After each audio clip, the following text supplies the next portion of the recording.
Assalamualaikum warahmatullahi wabarakatuh. Bersama saya Rafiki Iksan. Pada video kali ini kita akan membahas tentang statistika. Nah, apa sih sebenarnya statistika itu? Statistika adalah ilmu yang berhubungan dengan pengumpulan data, perhitungan atau pengolahan data, serta penarikan kesimpulan berdasarkan data yang kita peroleh. Nah, seluruh objek yang kita uji itu disebut dengan namanya populasi. Sedangkan sebagian dari objek yang kita teliti disebut sampel. Nah, dalam statistika ini data dibedakan menjadi dua. Yang pertama adalah data kuantitatif.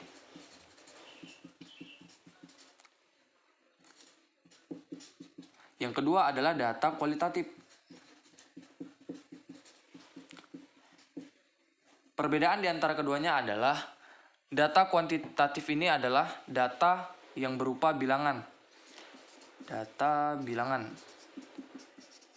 Sedangkan untuk data kualitatif adalah data yang berupa gambar. Data gambar.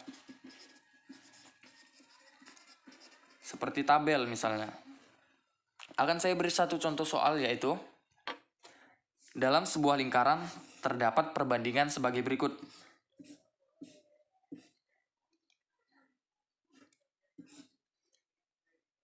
A, B, C, D, dan E. Di A ada dengan 180 derajat, B 40 derajat, C 72 derajat, D 54 derajat, dan E yang akan menjadi soal. Nah, dalam sebuah sekolah terdiri dari 180 siswa. 180 siswa. Nah, pertanyaannya adalah, ada berapa siswa yang ikut dalam ekskul E? Nih, ekskul E.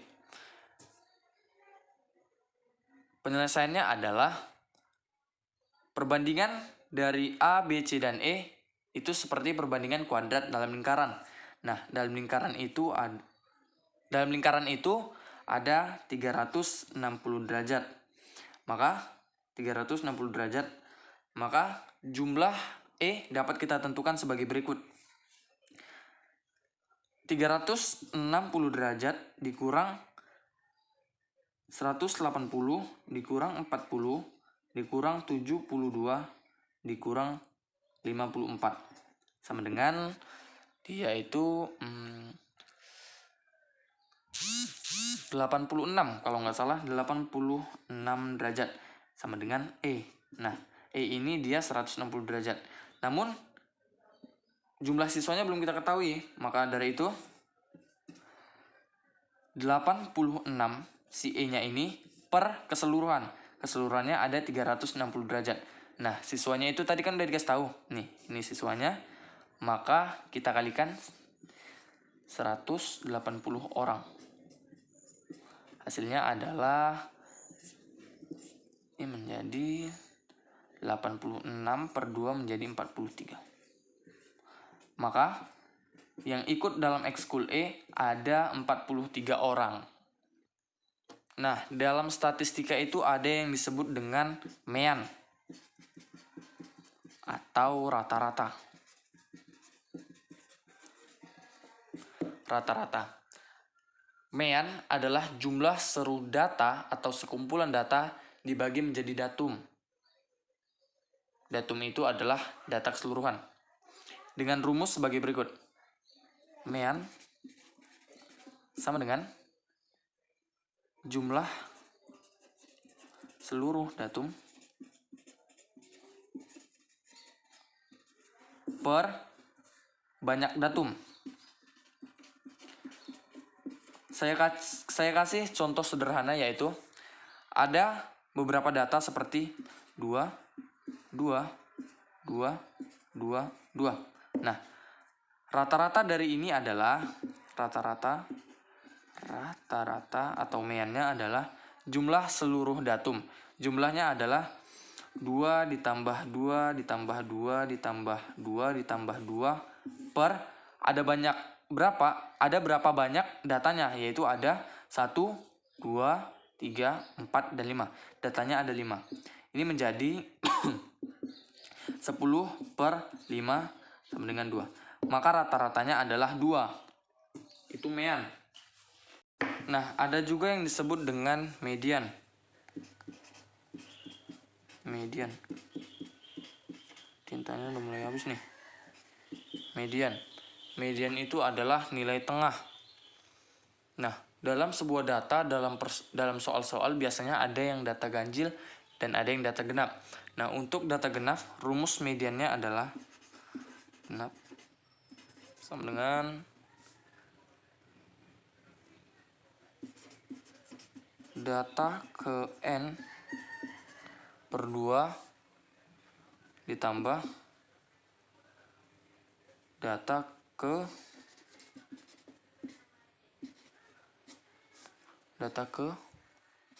N per 2 tambah 1 per 2. Kenapa dibagi 2? Karena dalam nilai genap, nilai tengahnya itu tidak ada, maka perlu dibagi 2. Nah, untuk yang ganjil adalah cukup gampang, yaitu N tambah 1 per 2. Itu median. Dan ada juga yang disebut dengan modus. Modus ini adalah nilai atau data yang banyak atau sering muncul dalam soal. Seperti, saya kasih contoh yaitu, ada sebuah data 1, 3, 2, 4, 3, 5, 7, 9, 3, 1. Nah, nilai berapakah yang menjadi modus dari data ini? Yang sering muncul dari sini adalah nilai 3. Di sini 3 ada beberapa kali, yaitu 1, 2, 3. Maka modusnya adalah 3. Masuklah kita ke contoh soal yang pertama,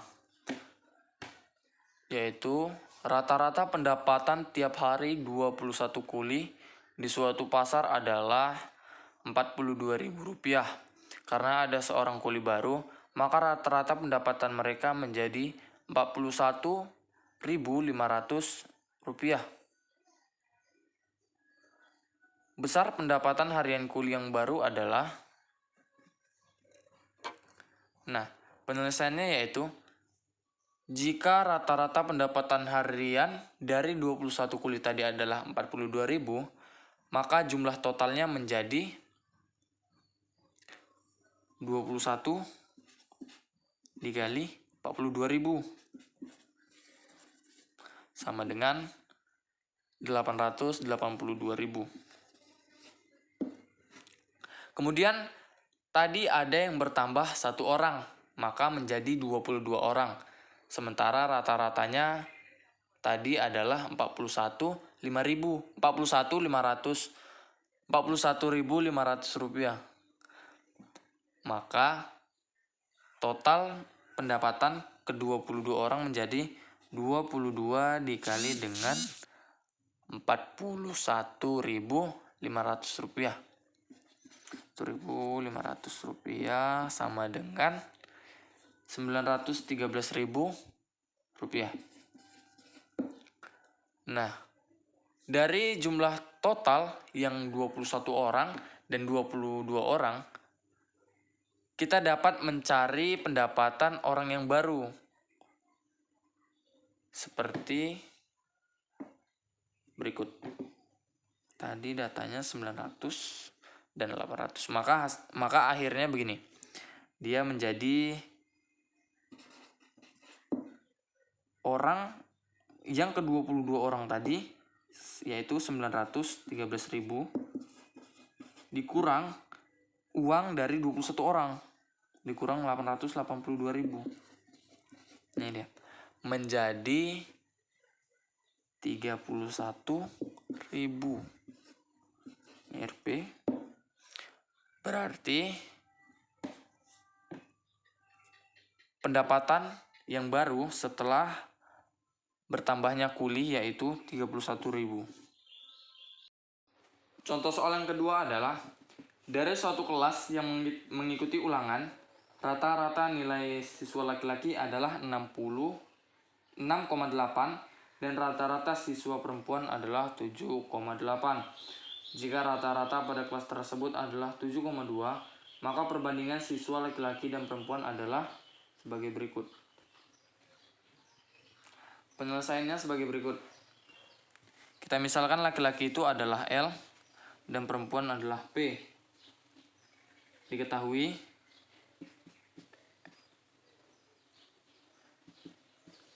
rata-rata laki-laki adalah 68 dan rata-rata perempuan adalah 7,8.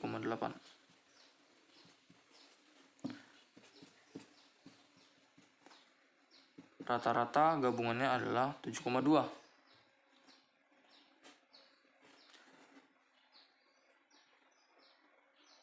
Sehingga total nilai ulangan laki-laki adalah 6,8 dikali L sama dengan 6,8 L. Dan yang perempuan menjadi 7,8 kali P sama dengan 7,8 P.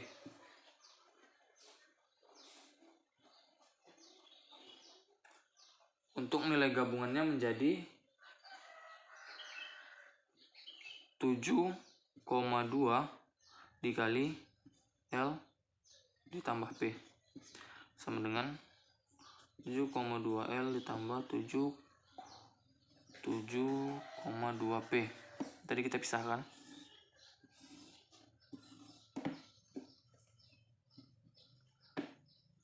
Jumlah total nilai ulangan siswa laki-laki ditambah total nilai ulangan siswa perempuan sama dengan jumlah total nilai ulangan siswa gabungan, sehingga sebagai berikut.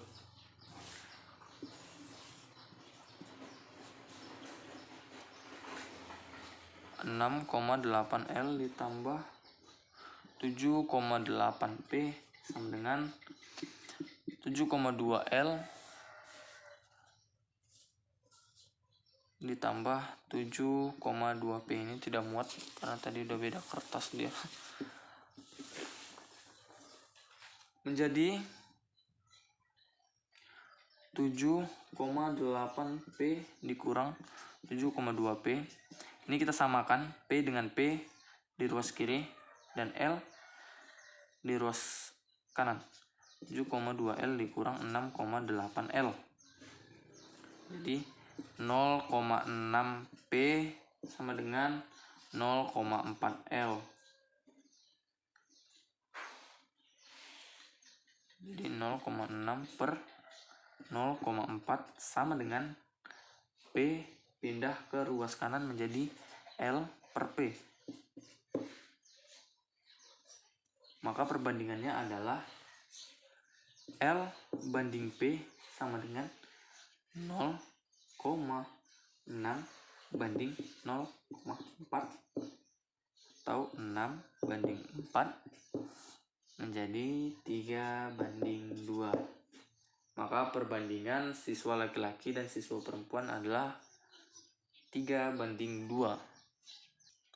Nah, soal yang terakhir adalah dari 100 orang yang ditanya mengenai apa yang lebih disukai untuk dibaca, antara lain seperti tabloid, koran, majalah, buku ensiklopedia, dan e-book atau electronic book.